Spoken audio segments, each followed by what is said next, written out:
It's doing been a while, my great. love. How are you? I'm doing great. It's just, This this is, this is Casper. We're going to go on mute now. Please have a wonderful interview. Hi, all Sam. right. Great to meet Hey, you. Casper, how you doing? I love those caps on your door behind you. That's cool. Oh, thanks. I'm a fan. As you see, I have, it's kind of like a metaphor. I wear many hats. Ah, And yeah, that makes sense. as a person who wears many hats, I'm sure you identify. I'm very, very excited to have this conversation with you, mainly because I'm a fan and stroker of hoop. I love a lot of the work you've done, especially on Harvey Birdman. And I love and don't like you for this. Too Many Cooks. Sorry. Too Many Cooks is a good, I love Too Many Cooks. And then I slowly began to hate it because it's an earworm. I found myself mowing the lawn. Too many cooks. Oh, too many. And that went on for like weeks. Yes, then, I'm sorry about that. Or am you I? made it. I mean, but as a person who loved like the TGI Friday hookup, those sitcoms and everything else, I am a sucker for a good theme song to any show. And when that just entered my brain, and then it became like the bane of my existence in 3 weeks. And then 2 weeks, about 6 months later, hey guys, you got to check out this thing called Too Many Cooks. And then I put other people onto it. So that's a long way to say I love your work. Thank you. I just a couple of weeks ago, Rolling Stone did an article, the top 100 theme songs of all time, TV show theme songs, and Too Many Cooks was number 10. I couldn't believe it. That's pretty good. It was above Cheers. It was above All in the Family. I mean, come on. It was awesome. That's a good accomplishment. If you're beating yeah. Cheers. Oh yeah. But let's talk about my mom was like, I wonder, how do I print that out? Yeah. Man, our elders with the internet.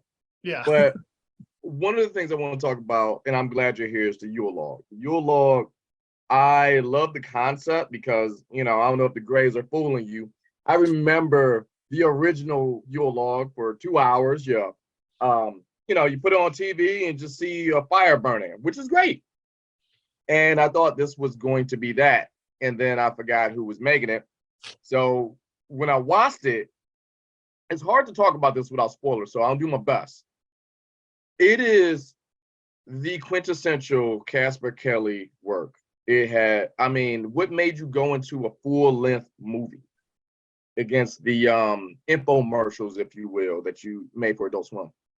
I've always wanted to make a movie, and I've done a few shorts. I've done 3 of those 4 a.m. shorts, and I just kind of popped out of my mouth when I was pitching it to Adult Swim about, yeah, we could do this for 11 minutes, but what if we make it as a movie? And they replied, well, if you can make it for about the same amount of money, we're interested. Now I'm curious, when you pitch these ideas to Adult Swim, do they just look at you and just say, all right, excuse me, you're trying to do what? And the reason I say that, after watching the Yule Log, you combine so many horror tropes with the holiday theme, and then it turns left quick. Does the executives at Adult Swim's like, all right, we trust you, or is it one of those things where you got to kind of like really sell them on it?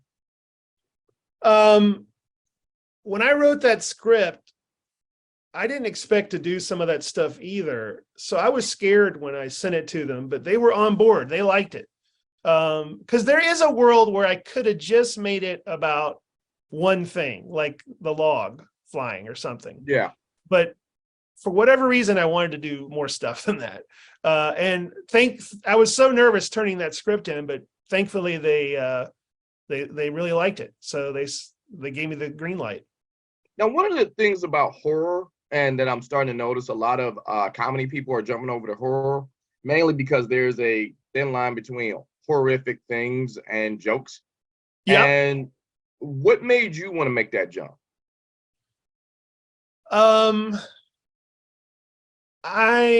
That's a deep question.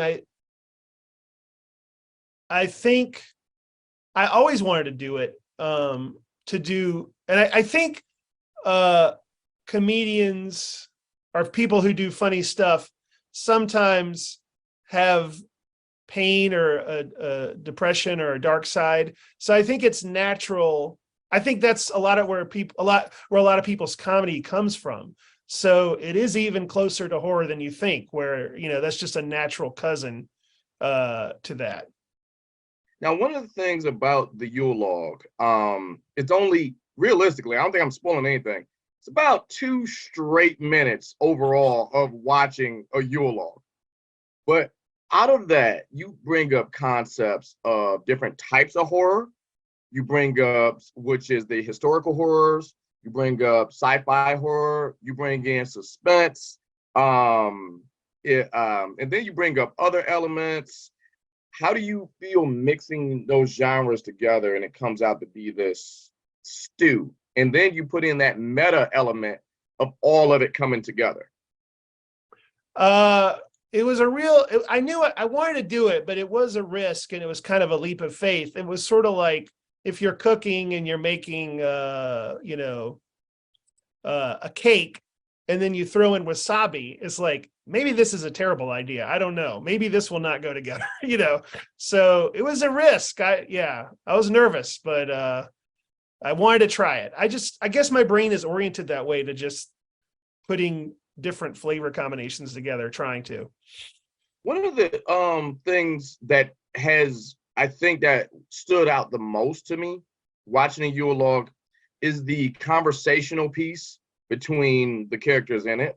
I mean, obviously you have the hierarchy of how they work, where they work, the economic aspect. There is a racial aspect to it where some events do come up, and which is starting itself to become a horror trope where different races don't exactly make it to the end of the movie. Trust me, I know. I've been keeping count. How is that normal conversation or something that would normally seem mundane in a movie? How would you say you wanted to work that into the Yule Log? Oh, okay. I'm sorry. Say that question one more time. The question is like the mundane conversations that we would normally have in a dialogue that the characters have within each other, even though it's not necessarily foreshadowing. How did you work those quote unquote mundane conversations in, but have these big payoffs to whatever they were saying? I don't know if I have a great answer to that. I guess I was just trying stuff and sort of writing. I was kind of writing about questions like, I myself am not sure, is the world progressing and getting better, or is it getting worse? There's arguments for both sides, so I kind of gave that to Alex and Zoe.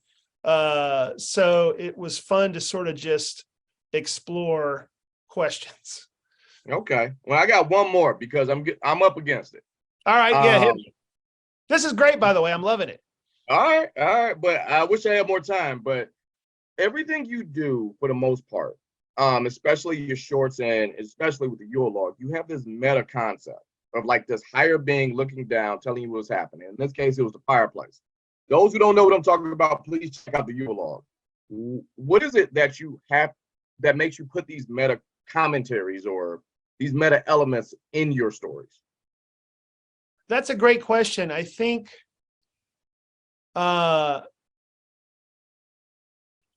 maybe this is not a great answer, but I did grow up reading Mad Magazine as a kid, and they would make fun of movies and stuff. And I remember as a kid making little comic books, making fun of TV shows or sort of doing meta commentary in a way. That might be an influence. But yeah, it just comes out of me. I don't know. I guess I like it. But yeah, that's a good observation that I do that a lot, don't I? Yeah, you do. But I know we're up against it. Thank you so much for coming to the podcast. The Yule Log is great. And we successfully got through this interview without spoiling one piece of it. That is, I didn't think I could do it. Bravo. But it's great. I encourage anyone with eyes to check it out. But thank you so much, Casper, for coming to the podcast. Sam, thank you so much. All right.